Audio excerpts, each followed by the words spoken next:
Tämän videon ajatelma on sellainen, joka on syntynyt keskellä yötä, mutta josta mä oon kirjoittanut ja julkaissut kolumnin. Saatte sen nyt silti tässä näin. Kolumnin nimi on Minusta on tullut kahvisnobi. Kahvi on minulle tärkeää. Aamuisin kun nousen, olen puoliunessa vielä noin tunnin verran.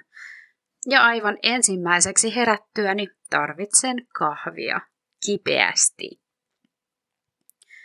Kun olin nuorempi, ystävilläni oli hauskaa kahviin ja aamuväsymykseeni liittyvien somepostausteni kanssa. Milloin unohdin laittaa keittimeen veden, milloin purut. Joskus mulla oli liedellä kiehautettava mutteripannu, jolla sai hyvin makoisaa espressoa. Pannu meni pilalle, kun unohdin lisätä sinne vettä ja sen silikoniset tiivisteet sulivat pilalle.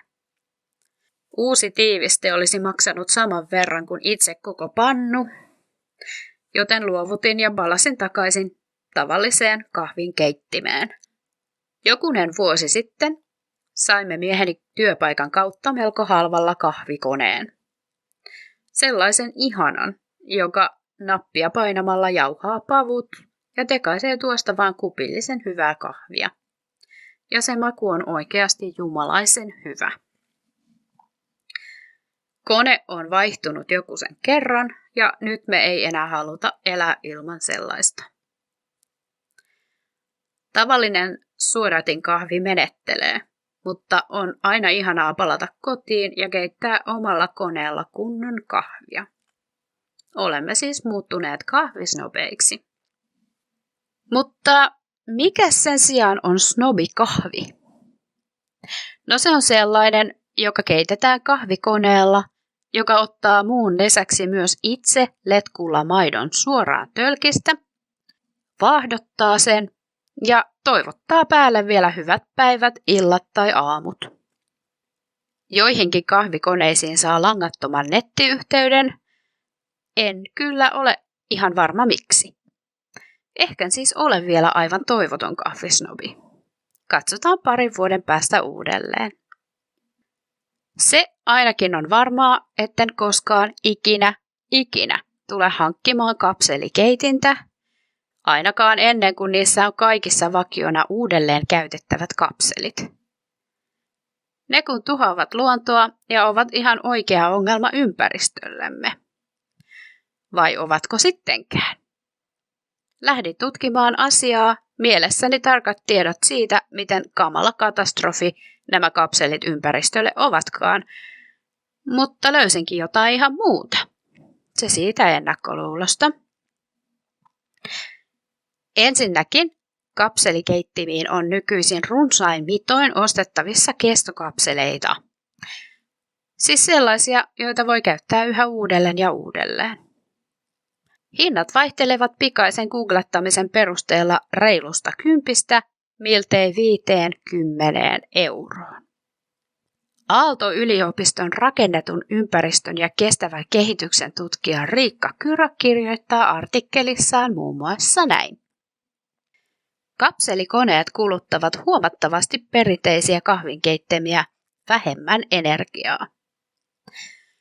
Toisin kuin yleisesti ajatellaan, kahvin valmistuksen osuus kahvin elinkaaren aikaisista hiilipäästöistä on jopa puolet, siinä missä pakkauksen hävittämisen merkitys on vain muutamia prosentteja.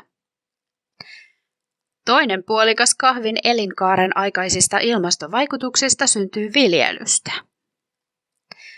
Siksi ei ole yhdentekevää sekään, että kapselikoneissa kahvia menee hukkaan vähemmän kuin kokonaisia pannuja keittäessä.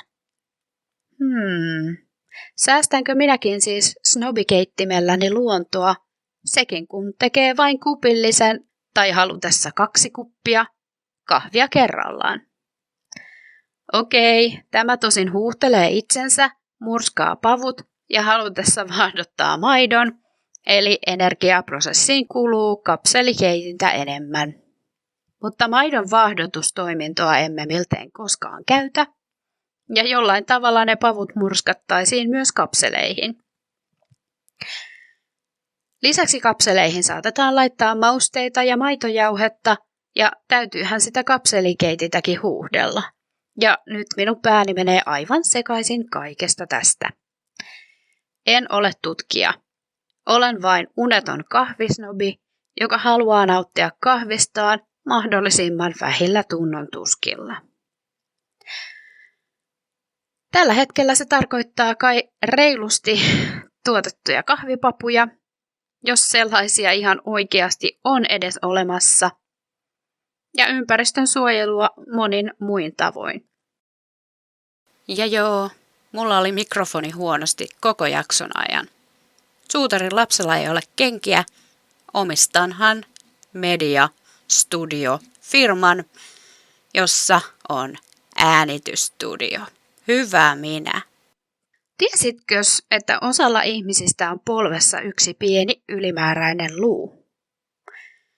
Tämän pienen luun merkitystä ei oikein tiedetä. Luun nimi on fabella. Fabella on latinaa ja suomeksi pikkupapu. Se on pieni luu polven takana jänteessä, jolla kaksoiskantalihas kiinnittyy reisiluuhun. Luun esiintyminen ihmisellä on lisääntynyt ja nykyisin se on noin 39%. Sitä on pidetty tarpeettomana, niin kuin aiemmin umpisuolta. Ja tiesitkö, että Australiassa on enemmän kameleita kuin Egyptissä? Lisää seuraavalla videolla.